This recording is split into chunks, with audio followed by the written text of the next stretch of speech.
Ici, on est obligé de résumer la vidéo précédente. Donc, on a une proportion de boules rouges connue, disons un tiers pour fixer les idées.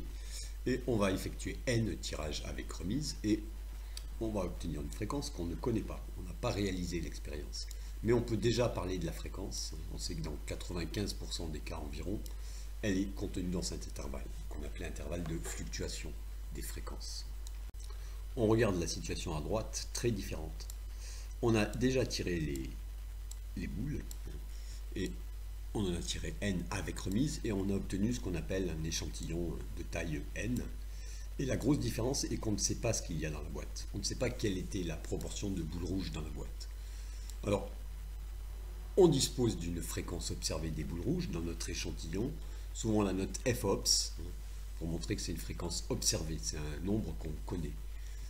Alors, la situation est différente d'ici, mais on va être obligé d'utiliser quand même ce qu'on a fait là. Alors, si on connaissait la proportion petit p, on pourrait écrire ceci à 95% de chance de succès, et on l'écrit un petit peu différemment, voilà. On a une double inégalité ici, on la coupe en deux, f est compris entre ces deux valeurs. On a écrit la même chose. Puis, ici, on ajoute 1 sur racine de n à gauche et à droite. On obtient ceci. Ici, on soustrait 1 sur racine de n à gauche et à droite. On obtient ceci. Et maintenant, on voit qu'on a P inférieur ou égal, et ici P supérieur ou égal. Donc on peut l'écrire comme ceci. Voilà.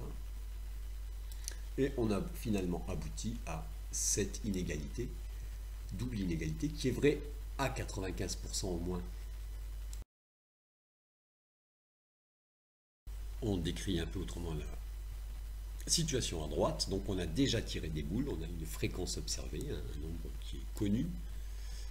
Et on a cet échantillon, et la proportion n'est pas connue.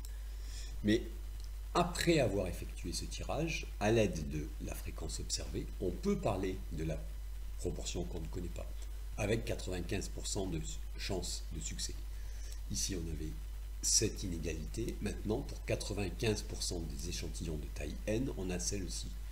Regardez la symétrie, on a juste inversé les places de f et de p.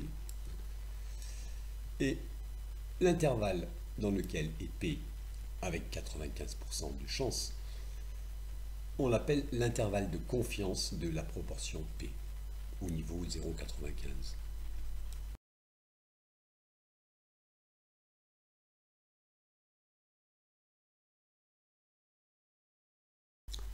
La vidéo précédente nous disait ceci: si P est connu, ici fixé, avant d'effectuer n tirages, on peut parler de f égale, notez souvent fn pour montrer le nombre de tirages, on peut parler de f et dire ceci, c'est-à-dire f est quelque part dans cet intervalle. Alors bien sûr, avec 95% de chance d'avoir raison.